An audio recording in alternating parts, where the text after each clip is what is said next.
Welcome back everyone to another edition of Figures from the Attic. Today we're back with a retro figure unboxing and review, but a very special one at that. As you can see right here, I went over to my favorite online store, eBay, and I found this bad boy. Actually Bad Blood, if we're being specific.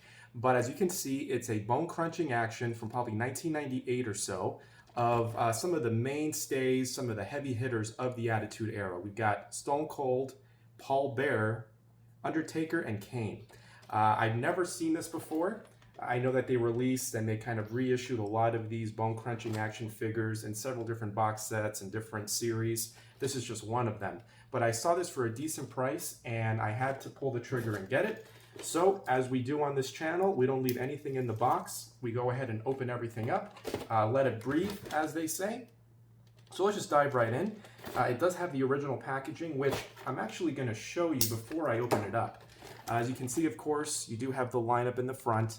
Let's see over here, Jakks Pacific, the original Jakks Pacific logo. Very, very cool.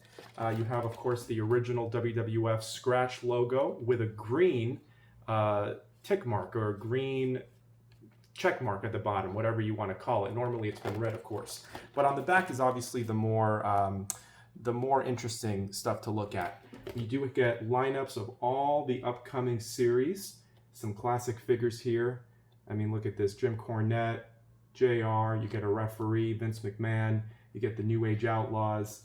I love that Jerry the King Lawler right here with the blue crown. This ring, I actually owned that ring as a kid, and I used to love the artwork on the box. You get kind of like an animated cartoon style Shawn Michaels, Bret Hart, and Steve Austin. That's a throwback. They had more of these like realistic statuesque looking figures. I had this Shawn Michaels, but I remember always seeing these on the pegs. I don't know how well they sold because they were always kind of in clearance. Of course, you get Double J Jeff Jarrett, some of the mid-carders of the Attitude Era, Mark Marrow. You get Owen Hart, Steve Blackman. This casket right here, iconic, Undertaker and Kane. That's an iconic casket. I used to have that casket as well, and I believe Matt Cardona actually proposed to Chelsea Green with the engagement ring inside one of those coffins. Legendary. But let's get this opened up. Let's see what it smells like. Yeah, it smells like 1998. You do get kind of a loose backing inside the box. That's interesting, just to give it kind of a more of aesthetic feel. Let's see the actual date. Oh, this is funny. They also had come get some Collectors Club membership form. You would cut that out and mail it in and be part of the Collectors Club. That's pretty cool. But as far as the date, it looks like, where would that be? Normally it's on the box here somewhere. Here we go, 1998. 1998. So, let's get this top layer peeled off. Oh, there's more tape on this top layer. There we go. And there they are. Look at that. Talk about iconic. This Undertaker is very interesting. I apologize for my dog in the back. He's kind of barking at the construction workers. But we'll let him do his thing. He's a guard dog. Weighs 25 pounds. He'll protect me for sure. But here we go. Funny story first about this Kane, as we see the construction workers here on the balcony. We'll let them do their thing. The lighting's gonna get better soon, and there it goes. But this Kane right here, it's one of the few bone-crunching action figures that does have the action feature. As you can see, he does have this peg in the back, and you can go like a karate chop. Not really sure what that adds. I guess it's supposed to be like a choke slam. You grab him, pick him up, slam him down. I'm assuming so. But a story about this Kane. When he debuted, I was instantly a fan. I would have been like 7 or 8 years old back in the day. And I needed to get his action figure in my collection. I needed him in my Fig Fed ASAP. And I was looking everywhere. I knew it was going to come out soon, so I would check Toys R Us and KB Toys and Kmart and all the classic stores down here. And one day, I went to a Toys R Us, and we asked the guy working, because we couldn't see it on the shelves, we asked, do you have the new Kane action figure? And he goes, let me check in the back. You know that hardly ever works, but this time it did. And I can remember it like it was yesterday. It's a core memory for sure. where he came out of the back area with a box, and in the box was Kane. And he said, here it is, we have one more. And of course, my parents got that for me. But this Kane, for me, has a lot of nostalgia. In the grand scheme of things, is it a great Kane? No, but I would call it legendary. This is kind of like the debut Kane figure. Obviously, not in this box set. He came, I think, on his own. But this, for all intents and purposes, is the same one. They just repurposed it in this box set. But again, you do get the action feature, the mask with the creepy eyes in the back. You do see the nose in there. They even threw a goatee on there. And the classic Kane attire. Awesome, just awesome. Let's see, Paul Bearer. This is a first for me. Even back to as a kid, I never had this Paul Bearer, but he does have that classic Paul Bearer expression on his face, kind of like, whoa, yes. He's got the hand perfect to hold the urn. Unfortunately, this box set doesn't come with any accessories, but so no urn, but that's okay. This is still a very, very nice figure. He's pointing at you like you just did something wrong. But this would have been kind of like a later stage Paul Bearer when he stopped dyeing his hair black and, you know, kind of putting like the white face paint on. This is more just like a Percy Pringle, so to speak, like the OG guy, just as Paul Bearer. He was soon phased out right after this look. We do get an Undertaker. Now, this is an Undertaker that I've never seen before. I had this same Undertaker, this same mold, but he didn't have like this ghostly white appearance. As you can see, he's got like a flesh-colored skin on his arms, but on his face, it's all white. And he's got the white eyes, of course.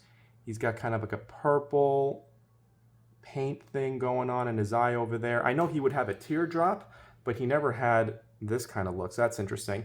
They even gave him like red streaks in his hair. Not sure if that's supposed to be blood or what, but honestly, looking at this, especially with the red streaks, it kind of reminds me of Joey Jordison from Slipknot, the original Slipknot drummer. OGs out there know who I'm talking about. Kind of reminds me of that. You do get tattoos, not a lot of them though, so that's not very accurate. The tattoos aren't also very nice. It also honestly kind of looks like chicken scratch, like maybe like a 2-year-old or a 3-year-old drew it. It actually looks drawn on. Like it looks like what you see in like an old library book, someone just like kind of scribbling inside an old library book. That's kind of what it looks like. So the tattoos I cannot say are accurate, but I do like the pants with kind of like this embroidery going down either side of the leg. You get the same kind of vibe going down his shirt there. You do get the tassels, not really tassels, but torn and tattered look on his sleeves. So very interesting Undertaker, one I've never seen before. Very interesting, very unique.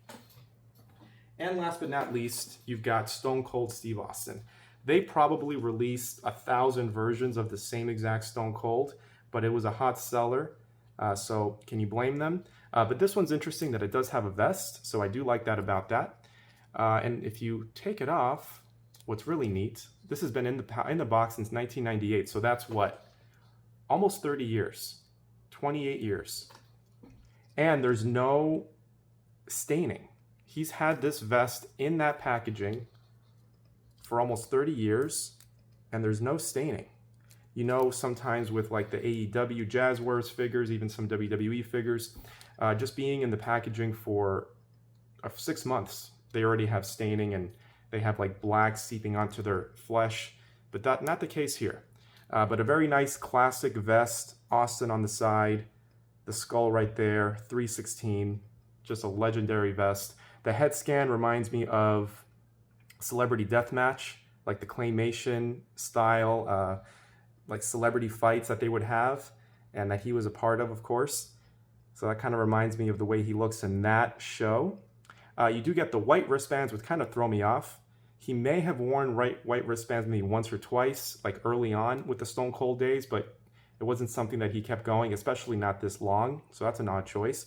And he does have the star on the boots. He wore that a couple of times early on in the Stone Cold run as well, but not something that would have been present during 1998.